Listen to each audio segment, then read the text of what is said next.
Here's the question. Welcome back to Hardball, incidentally. Are we witnessing the fall of Christianity in America? According to a new Newsweek poll, 62% of Americans consider the United States a Christian nation. That's down from 69% during the tail end of the Bush presidency last year. And a whopping 68% say religion is losing its influence in American life. Ken Blackwell is with the Family Research Council, and Christopher Hitchens is a Vanity Fair columnist and the author of the must-read God Is Not Great, which has just come out in paperback. Christopher, let's start with you. Let me ask you a question. What does it mean, if anything, when people refer to the United States of America as a Christian nation? It's literally a meaningless statement. I mean, the Constitution quite deliberately forbids all mention of God. Well, I should say omits all mention of God, let alone of Jesus. And though the Declaration of Independence mentions a creator, it very specifically doesn't say that this creator intervenes. Most of the people who wrote the Declaration were deists, not theists. It's true to say the majority of believers in America are Christian, but that's a banal fact. Many of them, I know from going and debating with them on my book tour, when you go to their churches, are full themselves of doubt. In other words, people who've responded saying they're Christian are very full of doubt and skepticism. And the figure you don't mention, but perhaps I could introduce it, is that perhaps as many as 16% of people now identify as having no faith of any kind, and that's double what it was a decade ago. It's the fastest growing group in the United States. So yes, there's a real crisis for faith in this country now. Ken Blackwell, off of what Christopher just said, is there a crisis of faith in this country? Do you doubt at all that this is a Christian nation? No, I really don't doubt that. If you look at the precepts that the foundation is built on, it is a nation that does not have a naked public square, but one that is built on a moral foundation. Now, I think it's very clear. Doesn't make it Christian. That it ebbs and flows in our 232-year history. But from George Washington and Abraham Lincoln to our latter-day presidents, there has been a fundamental understanding that it is that moral foundation based on judeo-christian precepts.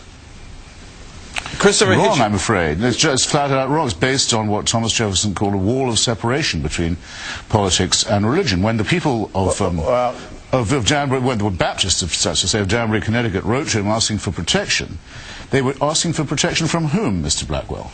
Do you remember? Well, listen. From the Congregationalists of Danbury, Connecticut, who didn't consider them to be real Americans.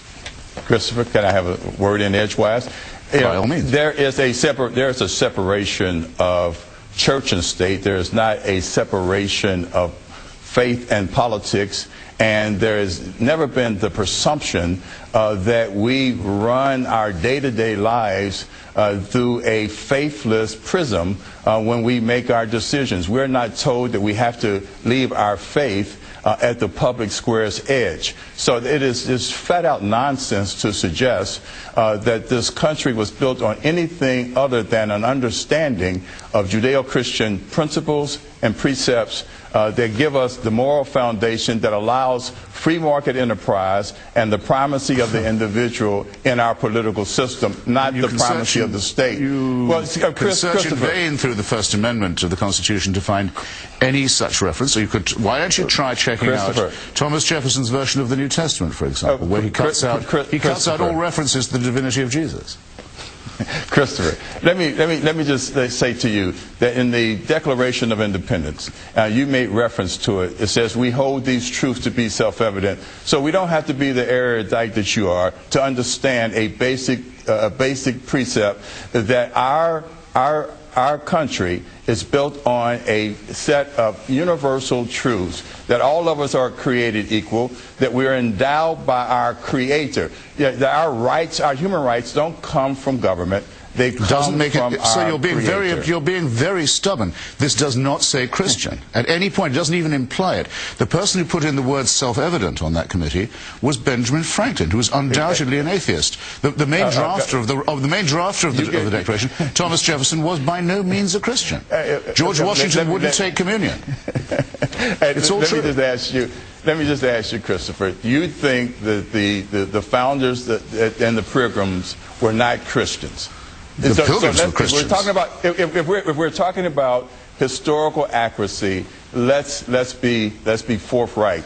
You know it, and I know it. Yeah, but in this country, the pilgrims are not the founders, my dear sir. Christopher, I'm not going to let you bogart me. Let me just say this: that you're just going to keep talking. I believe that you have a constitutional right to be theologically wrong. And I will defend. I don't require your permission. I don't require your permission. I will defend your right to be theologically. I will defend your right to be theologically wrong. But actually, I don't have a constitutional right to that. I will not abandon a historical fact, and that is that this country is built on a moral foundation that is framed by judeo-christian principles. Mr. Blackwell, the pilgrims and the founders just are not the same. The Spanish arrivals also were Christian, although they were Catholic.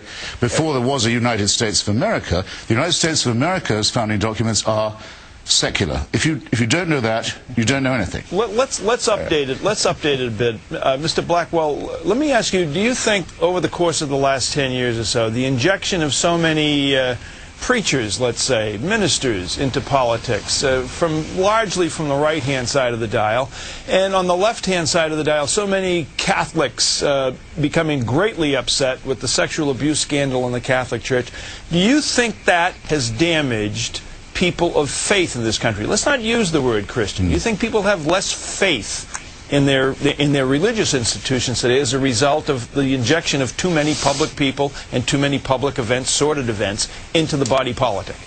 Michael, let's be clear that over our 232-year history, the influence of faith in our day-to-day lives have ebbed and flowed.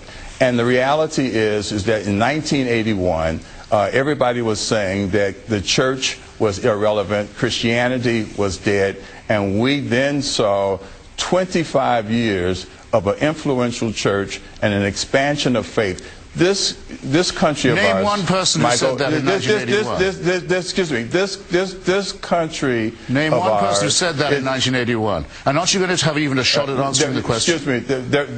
There were newspaper articles, Christopher, and you and I can come back and I'll wave them in front of you, put them under your nose. But the fact of the matter is that even the latest articles on this issue has made it clear that we've been at a low ebb before, and we will come back. And I'll just tell you what W.E. Archer used to say. I'll answer the question if you give me a chance. It might take a crucified church to bring a crucified Christ into the eyes, into the view of the eyes of the world. Okay, so don't tell me that last just word, because we're in a struggle. Okay. All right. Then let me just. I don't mind answering your question, Mr. Barnacle. Yes, sir. John Meacham's very thoughtful article, which is the one that has brought us together today, I think does show that there's a decline in certainty among those who claim to be of faith, and I think we can all probably agree on that. The one thing he didn't mention that I think he should have done or should have stressed more is another very important, salient, recent change, namely our worst enemy in the world, the one that most seeks to destroy us, is very obviously a faith-based one. And when people look around the world and they see the amount of theocratic bullying and sabotage going on, and murder and sadism conducted by the parties of God, it's not as simple as it used to be when the right wing could say, well, our enemy is godless communism. Now our enemy is the most godly imaginable group. Christopher Hitchens, God is Not Great, out in paperback. Ken Blackwell, thanks very much. We appreciate it.